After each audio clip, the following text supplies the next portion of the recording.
Di awal cerita, seorang reporter CNN melaporkan bahwa Rusia berada di ambang perang saudara setelah pemberontak Vladimir Yeltsin berhasil menguasai pangkalan nuklir dan misil, memicu ketegangan global hingga negara-negara lain bersiap menghadapi kemungkinan perang nuklir. Terlebih Amerika dianggap ikut campur dalam konflik tersebut. As an actor said this brutish and hypocritical as a state of civil war spread to the neighboring Caucasus Republic. Dan di tengah situasi itu, kita diperkenalkan dengan Ron Hunter, seorang perwira eksekutif kapal selam yang sedang merayakan ulang tahun putrinya. Namun suasana mendadak berubah ketika berita di televisi mengabarkan bahwa Vladimir telah mengancam Amerika dan Jepang dengan serangan nuklir. Rekannya yang bernama Letnan Peter ikut khawatir dengan berita itu. Tak lama kemudian, Hunter menerima panggilan dari Angkatan Laut dan bertemu dengan kapten senior bernama Frank Ramsey, sosok berpengalaman dengan wibawa kuat yang telah meninjau rekam jejaknya. Langsung memilih Hunter sebagai wakil kapten di kapal selam USS Alabama untuk menjalankan misi menghadapi ancaman nuklir. Dan di sela perbincangan itu, Ramsey dengan santai memperkenalkan Bir, anjing kesayangan yang akan ikut berlayar bersama mereka. Welcome aboard the Alabama. 900,000 of the Bureau. A serious threat. Kemudian Ramsey mengumpulkan seluruh kru dan menegaskan bahwa ancaman Vladimir semakin serius. Dia telah didukung puluhan ribu tentara Rusia yang membelot. Sementara Laksamana menjelaskan bahwa pemberontak tersebut telah menguasai wilayah strategis dekat Cina dan Korea Utara, termasuk pangkalan kapal selam dan misil nuklir yang mampu menghancurkan kota-kota besar. Namun pemerintah Rusia menyatakan bahwa Vladimir belum berhasil membobol kode peluncuran, sehingga sebelum hal itu terjadi, status militer dinaikkan ke Defcon 4 dan USS Alabama diperintahkan bersiap tempur, bergerak menuju Pasifik, dan siap menjalankan misi kapan saja. Setelah itu, Peter memperkenalkan Hunter kepada para kru. Di antaranya ada Bobby, Billy, Derek, dan Roy. Mereka semua akan menjadi tim inti di dalam kapal selam tersebut. Di tengah hujan saat berada di dalam bis, seorang kru junior yang terlalu so akrab dianggap tidak sopan, membuat Bobby langsung marah dan menghukumnya dengan 20 kali push up. Was it Kurt Jenkins or Hardy Crew? Move! Move! Cary Grant. Sebelum berangkat, Hunter sempat berpamitan dengan keluarganya. Istri tercinta Julia, 2 anak mereka, serta anjing kesayangannya yang bernama T. Kemudian di pangkalan Angkatan Laut, Kapten Ramsey datang sambil membawa anjing kecilnya yang imut dan menggemaskan. Meskipun terkesan tegas dan galak, pidatonya kerap diselingi dengan candaan, membuat para kru sedikit terhibur. But this is my boat! Hingga akhirnya semua naik ke kapal selam USS Alabama, menandai awal misi mereka.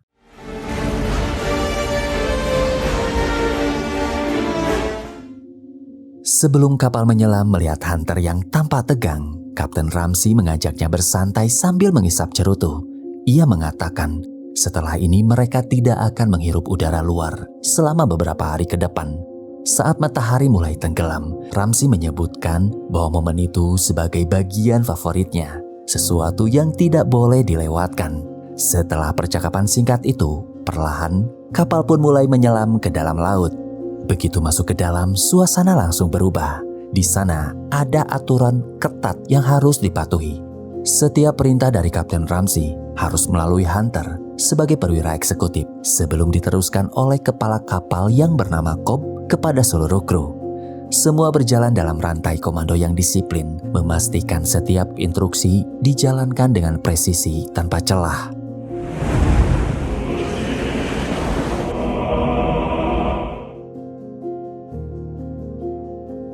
Di ruang makan, suasana yang awalnya santai perlahan berubah.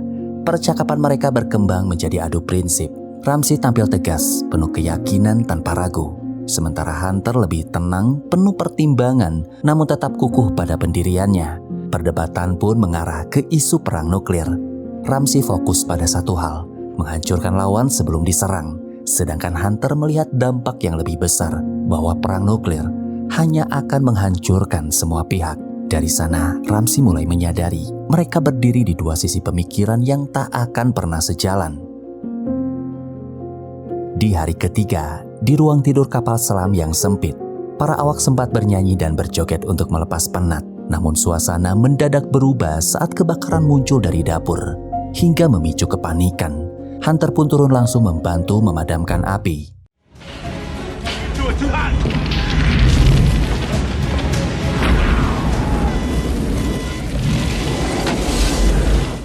Di tengah kekacauan itu, Ramsey justru tetap menjalankan simulasi uji kesiapan senjata nuklir, seolah kebakaran hanyalah gangguan kecil.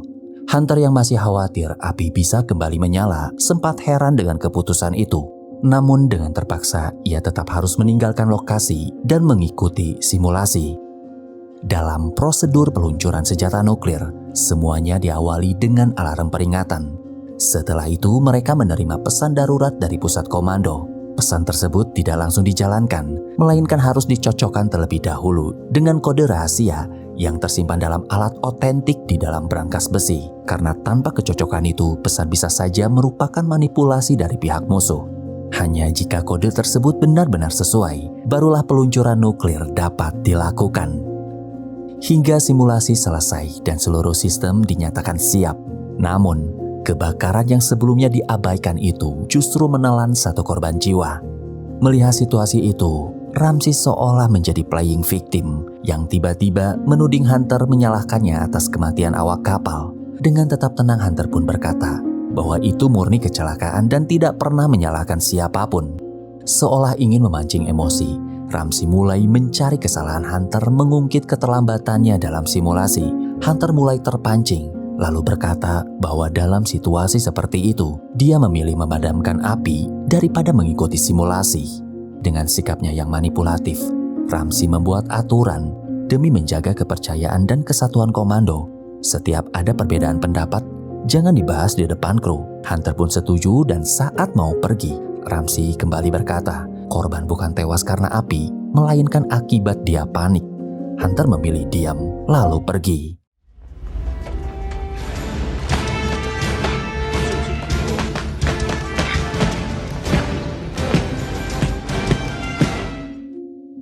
Keesokan harinya setelah berolahraga, Hunter curhat ke Peter soal cara berpikir Ramsey, terutama tentang keputusannya memulai simulasi di tengah kebakaran. Dengan santai, Peter menjelaskan bahwa Ramsey memang keras dan tegas, tapi untuk memahaminya, Hunter harus belajar mengikuti pola pikir dia, jangan langsung ditentang.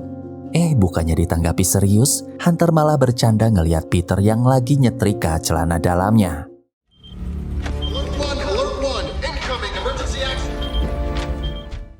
6 hari kemudian, di ruang radio, alarm peringatan tiba-tiba berbunyi, disusul dengan pesan darurat dari pusat komando. Mereka pun langsung mengadakan briefing singkat, dan di hadapan kru, Hunter menyampaikan bahwa ancaman Vladimir semakin serius karena kode peluncuran Rusia diduga telah dibobol, sehingga status militer dinaikkan ke Defcon 3, bahwa satelit telah mendeteksi rudal musuh yang bisa diluncurkan dalam hitungan jam, membuat suasana seketika berubah tegang. Pentagon dismissed. Keesokan harinya di dapur saat melihat Rivety terlibat perkelahian, Hunter segera mendekat dan memberi nasihat bahwa sebagai seorang pengawas, ia seharusnya memberi contoh yang baik. Hingga Rivety pun meminta maaf dan berjanji tidak akan mengulanginya lagi. Lalu Hunter menemui Ramsey untuk melaporkan hasil simulasi rudal. Namun dia merasa tidak puas dan justru menuntut kru bekerja lebih cepat dan tanpa celah. Hingga saat Hunter mencoba mengingatkan tentang moral para kru mulai menurun karena jenuh, Ramsey langsung menyiarkan hal itu melalui pengeras suara sambil menyebut nama Hunter dan menantang siapapun yang merasa tidak sanggup untuk segera keluar dari kapal. Membuat situasi itu seolah sengaja menjatuhkan Hunter di hadapan semua orang. Ingat nasihat Peter, Hunter berusaha tetap tenang. Memasuki hari ke-12, di dekat wilayah Rusia, Rivety mendeteksi keberadaan kapal selam lain melalui sonar yang langsung membuat Ramsey memerintahkan mode senyap serta menyiapkan tabung torpedo sambil mengarahkan kapal ke posisi strategis di kedalaman. Namun di saat bersamaan, Roy menerima pesan darurat dari pusat komando yang berisi perintah peluncuran rudal. Lalu bersama Derek ia memverifikasi keaslian kode tersebut hingga dinyatakan valid, membuat Ramsey segera mengambil kunci peluncuran dan menetapkan status tempur tertinggi. Sementara Hunter tetap berada di ruang kendali untuk menjalankan seluruh prosedur yang kini tinggal menunggu perintah akhir. Di ruang kendali senjata, Peter menghitung waktu persiapan peluncuran strategis. Hanya tersisa 14 menit dan seketika suasana berubah menjadi detik-detik paling menegangkan saat seluruh kru bergerak secepat mungkin, berpacu dengan waktu sebelum semuanya terlambat. Sweetheart.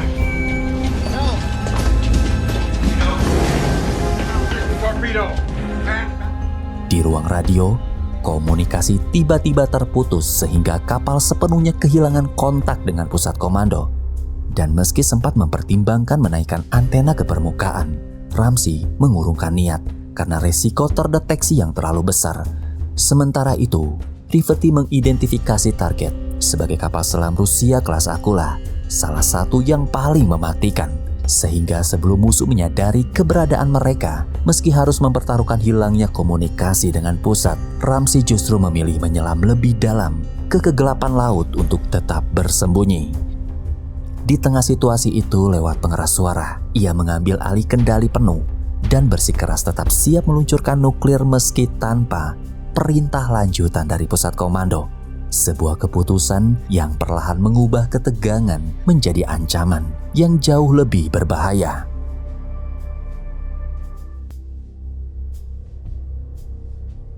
Tak lama kemudian, pergerakan kapal Akula tiba-tiba menghilang dari radar. Beruntung, Roy berhasil menangkap transmisi pada frekuensi sangat rendah dari pusat komando, sehingga Hunter segera menghubungi Ramsey untuk meminta kapal naik ke posisi lebih dangkal agar bisa menerima pesan dengan jelas. Namun Ramsey malah marah dan memerintahkan Hunter datang ke ruang kontrol. Ketegangan di antara keduanya nyaris memicu konflik. Ia pun mengusulkan menggunakan pelampung radio karena mereka masih memiliki kabel yang cukup. Ramsey pun akhirnya setuju meskipun dia terlihat jutek.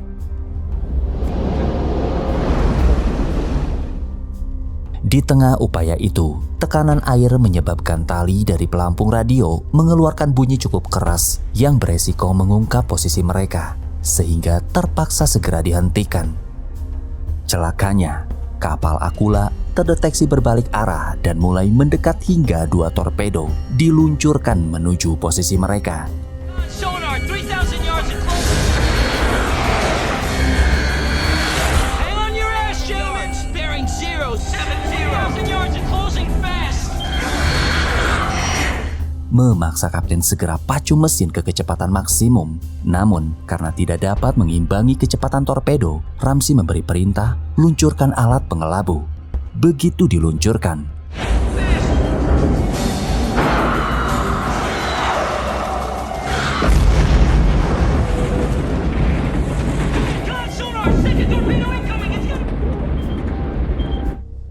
serangan itu berhasil digagalkan dan kapal selam Akula tiba-tiba menghilang dari sonar karena masuk ke lapisan termal, sehingga kapal dapat kembali ke kecepatan normal.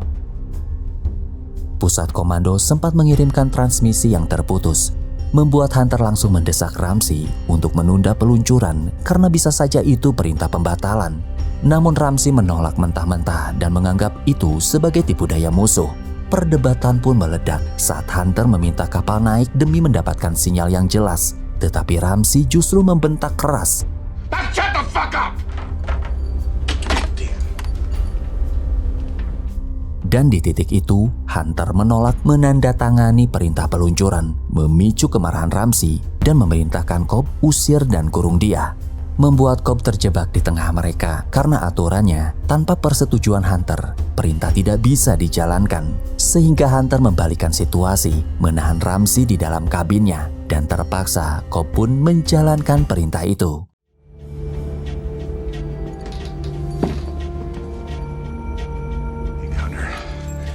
Decisions yet. Stations missile. What the hell are we doing? Meskipun pesan dari pusat komando sudah terkonfirmasi, Hunter tetap butuh instruksi lanjutan. Karena ini bukan sekedar menekan tombol, resikonya terlalu besar. dengan dampak yang bisa menghancurkan segalanya. Setelah mengambil alih kendali, Hunter memberi pilihan pada seluruh kru. Siapapun yang tidak setuju dipersilakan keluar dari ruangan, namun tak ada satupun yang bergerak. Lalu melalui pengeras suara, Hunter mengumumkan bahwa kini dialah yang memegang kendali, sebuah pernyataan yang langsung mengejutkan seluruh awak kapal. Di dalam kabin, Ramsey yang ditemani Beer mulai menelusuri dokumen pribadi Hunter. Di saat yang sama, Hunter berterima kasih kepada Cobb, tapi Cobb mengaku tidak berada di pihak siapapun, ia hanya melakukan tugasnya. Meskipun begitu, Hunter tetap memahami arti dukungan itu. Untuk mendapatkan sinyal, kapal selam terpaksa naik ke permukaan. Sementara itu, Vossler berusaha memperbaiki radio yang rusak akibat serangan sebelumnya, namun belum berhasil. Di ruang sonar, Rivety tiba-tiba mendeteksi kapal selam Aquila yang muncul sangat dekat, hanya ratusan meter di atas mereka, dan langsung meluncurkan torpedo.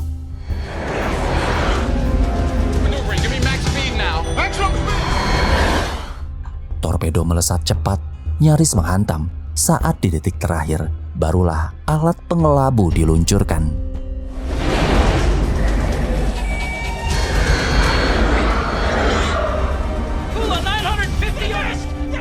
Setelah torpedo musuh berhasil terkecoh dan jarak dengan kapal selam Aquila cukup untuk serangan balasan, torpedo pun langsung ditembakkan.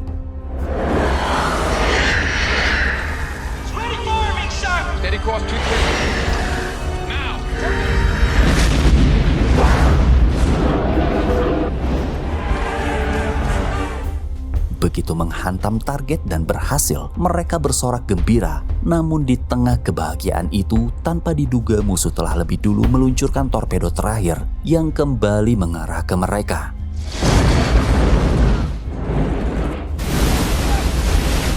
Mereka lolos, namun dari serangan itu ledakan yang terjadi membuat kapal mengalami kerusakan parah hingga air mulai masuk ke lambung dan memicu kepanikan. Namun keadaan justru semakin memburuk ketika kapal kehilangan tenaga penggerak, tangki penyeimbang rusak, dan tekanan udara di bagian depan turun hingga 0, membuat kapal tak lagi mampu mengontrol kedalaman dan perlahan tenggelam menuju batas kritis yang dapat menghancurkan seluruh struktur.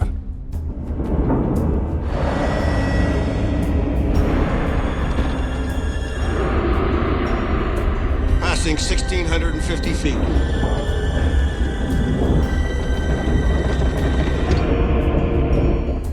Hingga pilihan terakhir, mereka harus menutup bagian yang bocor. Kru yang ada di lambung kapal segera keluar sebelum terlambat.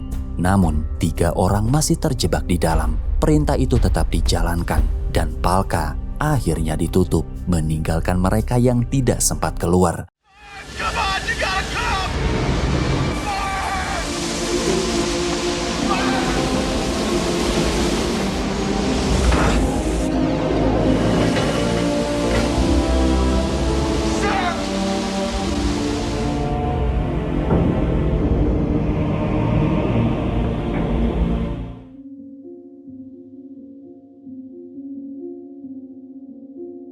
Sementara kapal terus tenggelam, hingga di detik-detik terakhir tenaga akhirnya berhasil dipulihkan. Sistem kembali berfungsi dan kapal perlahan naik ke atas, lolos dari tekanan maut meski harus dibayar dengan kehilangan 3 awak kru yang tewas.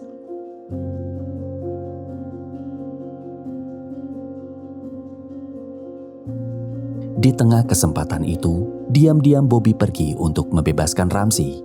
Ramsey pun menyusun rencana untuk merebut kembali kendali dan memerintahkan Bobby mengumpulkan orang-orang yang bisa dipercaya. Satu persatu pun direkrut, Roy, Derek, dan Peter. Namun Peter sempat menolak karena teman dekat Hunter. Sampai akhirnya ia diyakinkan keputusan Hunter bisa membawa bahaya besar bagi semuanya, dan Peter pun akhirnya memilih ikut. You're doing the right thing.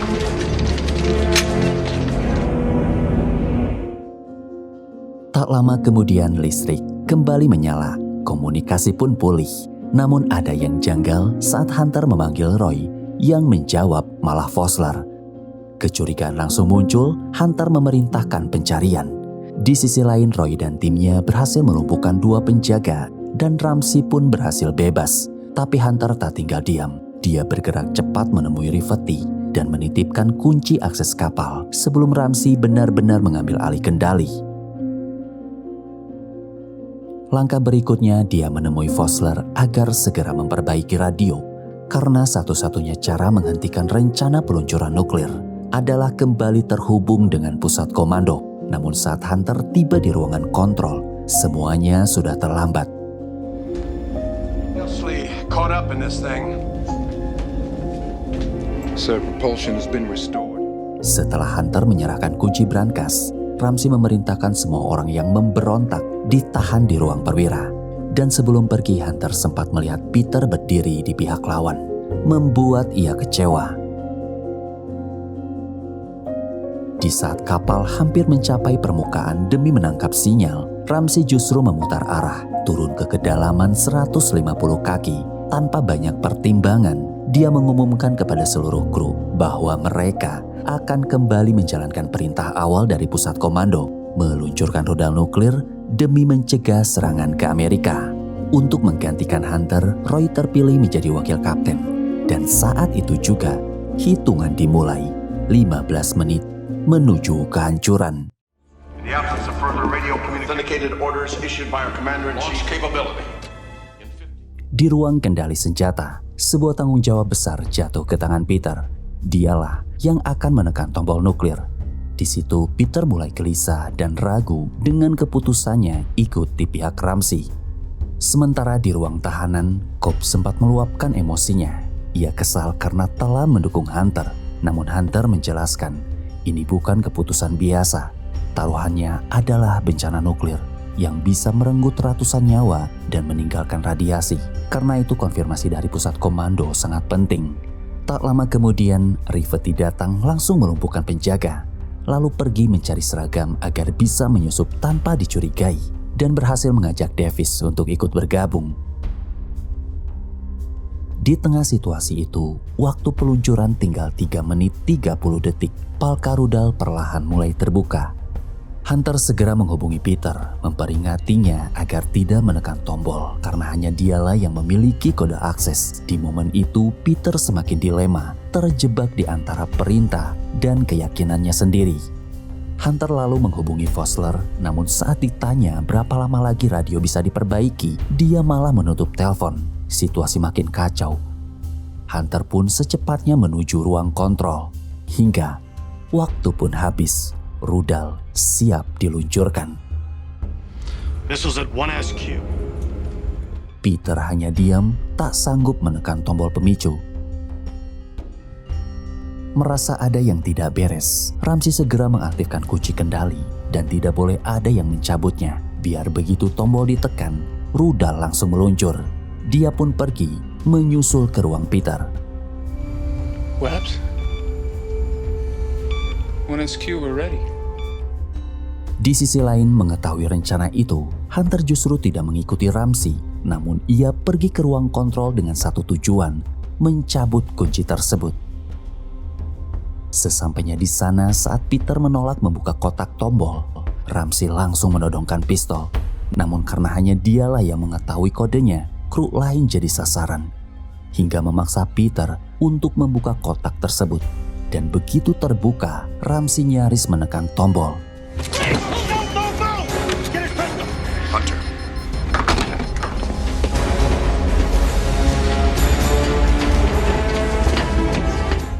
Peluncuran pun berhasil dihentikan.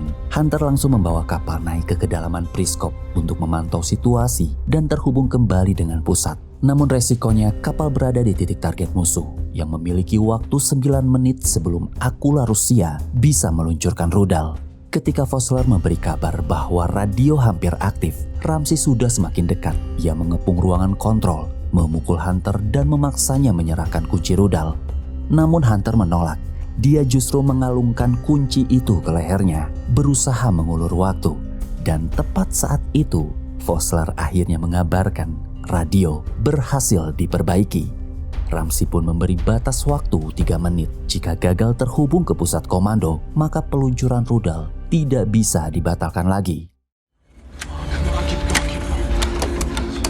Come on, boss. You're gonna get it. Come on, you got it. There you go. Di tengah hitungan waktu, Ramsey malah membahas tentang kuda. Lewat dokumennya, dia tahu Hunter hobi berpacu kuda. Terasa aneh, tapi cukup untuk memecah ketegangan saat itu.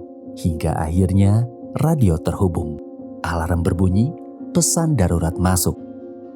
Roy membawa pesan darurat itu. Derek membacakan kode otentiknya. Dan setelah dipastikan cocok, Ramsey pun membacakan isi pesan dari pusat komando. Peluncuran rudal nuklir resmi dibatalkan.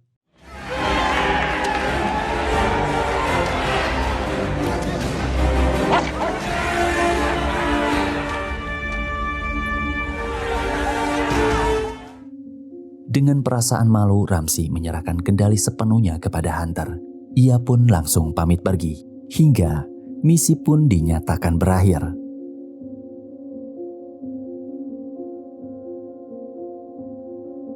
Dikabarkan, pasukan pemberontak yang dipimpin Vladimir menyerah tanpa syarat dan mundur, sehingga Rusia dengan cepat merebut kembali pangkalan nuklir, meredam krisis sebelum meluas dengan korban kurang dari 100 orang. Sedangkan di markas besar Angkatan Laut Amerika Serikat, keduanya diadili. Mereka dianggap gagal menjaga rantai komando dan melanggar prosedur nuklir. Tak ada medali, tak ada kehormatan. Ramsey dipensiunkan, sedangkan Hunter naik menjadi kapten. Keduanya pun menerima keputusan itu. Setelah bubar di luar saat Hunter mengucapkan terima kasih, Ramsey dengan lapang dada mengakui kesalahannya. Mereka saling memberi hormat, lalu berpisah.